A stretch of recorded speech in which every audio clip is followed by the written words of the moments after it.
आजकल के youth traditional investments जैसे फिक्स्ड डिपॉजिट्स और स्टॉक्स के अलावा नए एरियाज में इन्वेस्ट कर रहे हैं, जैसे रियल एस्टेट, स्टार्टअप्स और इंटरनेशनल अपॉर्चुनिटीज।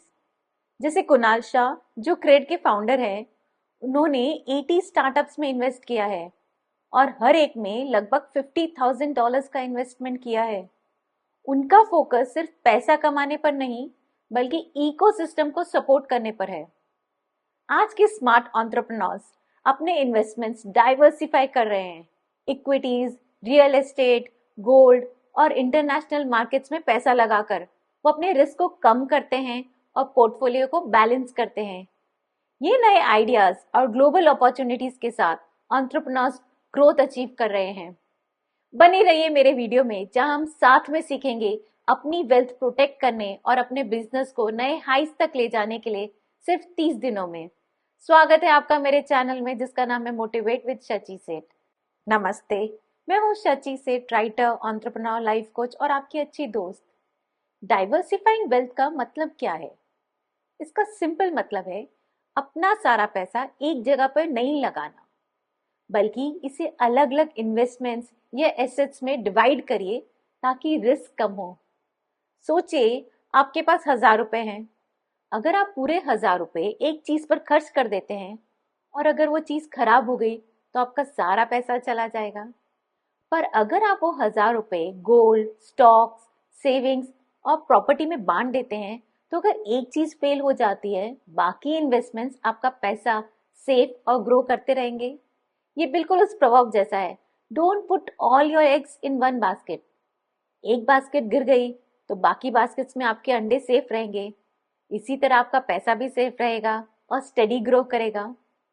वेल्थ ग्रो करना सिर्फ पैसा कमाने के बारे में नहीं है, ये बात है उस पैसे का बेस्ट यूज करने की और फाइनेंशियल सक्सेस के लिए एक्शनेबल स्टेप्स लेने की।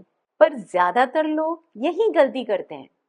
हम सेविंग्स और इन्वेस्टमेंट का प्लान बनाते हैं, लेकिन लाइफ के डिस्ट्रैक्शंस की वजह से वो प्लान्स छूट जाते हैं। कभी कभी हम ट्राई करते हैं, लेकिन लगता है कि कुछ अचीव ही नहीं हो रहा।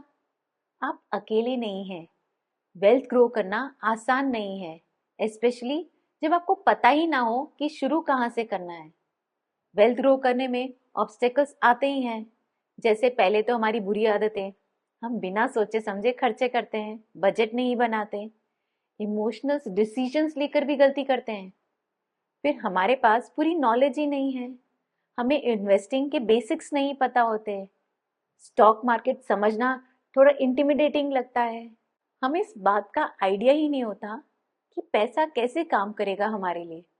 ऊपर से सोसाइटल प्रेशर्स, नए गैजेट्स खरीदने का क्रेज, ट्रेंडी लाइफस्टाइल के पीछे भागना जो शायद हमारी रीच से बाहर हो, और सबसे बड़ा तो हमारे अंदर का डर। रिस्क लेने से डर लगता है, गलती करने से डर लगता है, अनसर्टेन फ्यूचर का डर। पर सच ये है कि सबसे बड़ा रिस्क है यानी कुछ ना करना। अगर हम अपने फाइनेंसेस कंट्रोल नहीं करते और इंटेंशनल डिसीजंस नहीं लेते, तो हम अपने वेल्थ को स्टैग्नेट होने दे रहे हैं। तो अब सवाल ये है कि शुरू कैसे करें? गुड न्यूज ये है कि रॉकेट साइंस नहीं है। आप छोटे सिंपल स्टेप्स लेकर भी अपनी वेल्थ बिल्ड करना स्टार्ट कर सकते हैं। आज ही एक स्टेप लें और अपने फाइनेंशियल गोल्स की तरफ आगे बढ़े। कैसे, समझते हैं। Diversification across asset classes. अपनी वेल्थ को एक जगह डिपेंडेंट मत कर दीजिए।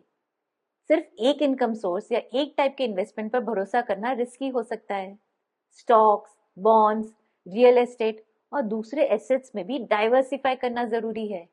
इससे मार्केट के अप्स एंड डाउन्स, फ्लक्चुएशंस के टाइम रिस्क बहुत कम हो जाएगा। Economic winter strategy. मार्केट कभी भी स्टेबल नहीं रहता, कभी अप्स होते हैं तो कभी डाउन्स। इसका डर नहीं लगना चाहिए, बल्कि इसे एक अपॉर्चुनिटी समझना चाहिए। जब मार्केट डाउन होती है, रिसेशन या करेक्शन होता है, तब सही जगह इन्वेस्ट करना एक बड़ा फाइनेंशियल ग्रोथ का चांस क्रिएट करता है। The money machine concept. Tony Robbins की बुक अनशेकेबल में एक कॉन्सेप्ट है मनी मशीन का। ये तब होता है जब आप अपने पैसे को कंपाउंडिंग रिटर्न वाले इन्वेस्टमेंट्स में लगाते हैं। इससे आपकी वेल्थ अपने आप टाइम के साथ ग्रो करती है, बिना ज्यादा मेहनत किए। Focus on protection. वेल्थ को प्रोटेक्ट करना भी उतना ही इम्पोर्टेंट है जितना ग्रो करना। डाइवर्सिफिकेशन से रिस्क मैनेज होता है। मार्केट साइकिल्स को समझना भी बहुत इंपॉर्टेंट है। डाउन टर्न्स के टाइम इमोशनल डिसीजन अवॉइड करने चाहिए। हिस्ट्री ने दिखाया है कि हर रिसेशन के बाद रिकवरी जरूर होती है, तो बेटर प्रिपेयर्ड रहिए और डर के बजाय स्मार्ट स्ट्रेटजीज अडॉप्ट कीजिए। Emphasis on financial education. आज के टाइम में फाइनेंशियल एजुकेशन लेना बहुत बहुत ज़रूरी है, स्पेशली अगर आप वेल्थ ग्रो करना चाहते हैं। इन्वेस्टमेंट्स के प्रिंसिपल्स को समझिए, मार्केट को टाइम करने की कोशिश मत कीजिए, डिसिप्लिन अप्रोच रखिए सेविंग्स और इन्वेस्टमेंट के लिए। ये सब लॉन्ग टर्म फाइनेंशियल स्टेबिलिटी के लिए बहुत इंपॉर्टेंट है। एक एंटरप्रेन्योर अपने वेल्थ को डाइवर्सिफाई और प्रोटेक्ट कर सकता है स्ट्रैटेजिक प्लानिंग और स्मार्ट फाइनेंशियल मैनेजमेंट के जरिए। ये कैसे होता है वो समझते हैं। Diversify investments. Multiple asset classes, अपना पैसा stock, bonds, real estate, gold और अलग अलग एसेट्स में लगाइए। ज्योग्राफिकल डाइवर्सिफिकेशन, अपने वेल्थ को अलग अलग कंट्रीज में डिस्ट्रीब्यूट करके जियोपॉलिटिकल रिस्क को कम कीजिए।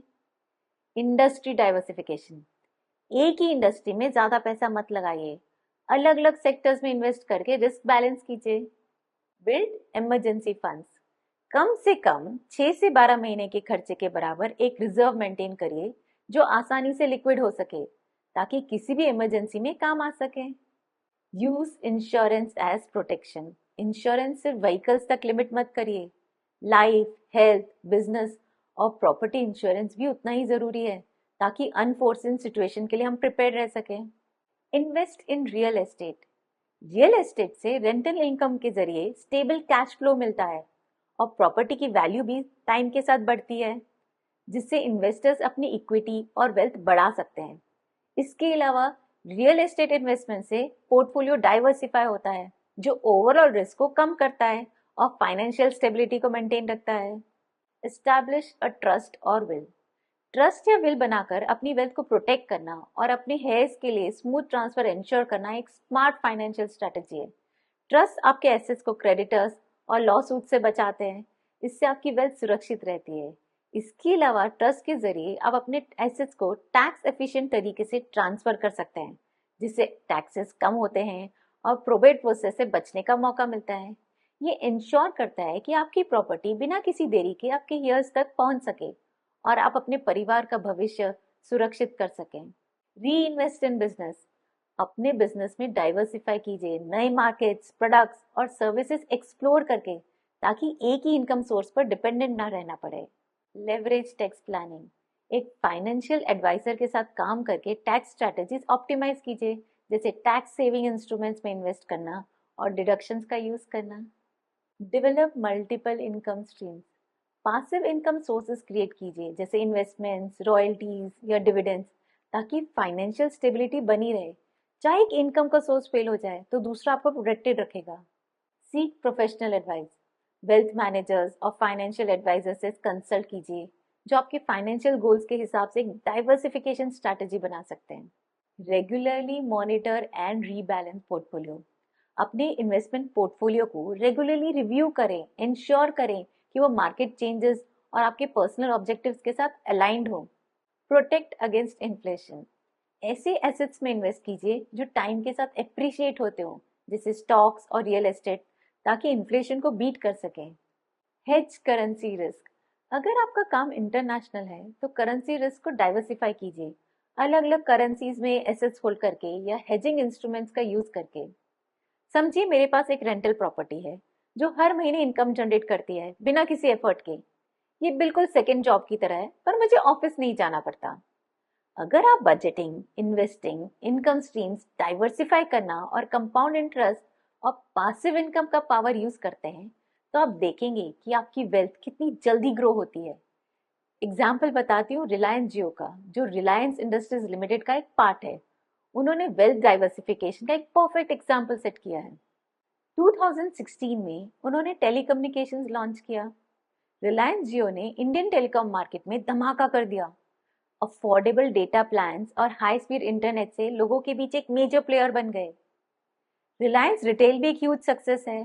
ये ग्रोसरी स्टोर्स और फैशन आउटलेट्स जैसे डिफरेंट फॉर्मेट्स में ऑपरेट करता है, जिससे उनकी कंज्यूमर रीच और बढ़ गई। Reliance industries limited renewable energy में भी इन्वेस्ट कर रही है और 2035 तक नेट कार्बन जीरो होने का एम रखा है। सोलार पैनल्स और ग्रीन हाइड्रोजन प्रोडक्शन के लिए एक मैन्युफैक्चरिंग इकोसिस्टम क्रिएट कर रहे हैं। जियो डिजिटल सर्विसेज में भी एक्सपांड कर रहा है, जैसे ई कॉमर्स और स्ट्रीमिंग प्लेटफॉर्म, जिससे एक कॉम्प्रिहेंसिव डिजिटल इकोसिस्टम बना है जो कंज्यूमर्स के लिए अलग अलग सर्विसेज इंटीग्रेट करता है। तो रिजल्ट में क्या हुआ? हर सेक्टर में एक्सपांशन से रिलायंस के रेवेन्यू स्टेडीली ग्रो कर रहे हैं। ये डाइवर्सिफिकेशन ने रिलायंस इंडस्ट्रीज लिमिटेड को अलग अलग इंडस्ट्रीज में एक लीडर बना दिया। रिलायंस जियो हमें एक बड़ा लेसन सिखाता है कि वेल्थ डाइवर्सिफाई करना कैसे एक कंपनी के ग्रोथ और स्टेबिलिटी में हेल्प करता है। हर सेक्टर में एक्सपांड करके रिलायंस इंडस्ट्रीज ने अपना बिजनेस मॉडल स्ट्रॉन्ग और रिसिलिएंट बनाया। तो बस वेल्थ ग्रो करना रॉकेट साइंस नहीं है। स्मार्ट फाइनेंशियल डिसीजंस लो, टाइम को अपने फेवर में काम करने का मौका दो, छोटे छोटे स्टेप्स लो जो आपको फाइनेंशियल फ्रीडम की तरफ ले जाएं। वेल्थ ग्रो करना एक जर्नी है, डेस्टिनेशन नहीं। हर दिन एक छोटा एक्शन लो और पेशेंस रखो। तो फिर आपका नेक्स्ट स्टेप क्या होगा? कमेंट करके मुझे जरूर बताइएगा कि आप आज से क्या करना शुरू करेंगे अपनी वेल्थ ग्रो करने के लिए। अगर मेरा वीडियो पसंद आया होगा, इंटरेस्टिंग लगा होगा, थम्स अप आइकन जरूर क्लिक करिएगा। पर्सनल डेवलप के और कंटेंट के लिए मुझे तुरंत सब्सक्राइब कर दो और एक बेल आइकॉन है जो आपको नोटिफाई करेगा जब भी मैं पोस्ट करूंगी, तो उसे भी जल्दी से क्लिक कर दो। मेरा वीडियो देखने के लिए थैंक यू सो मच।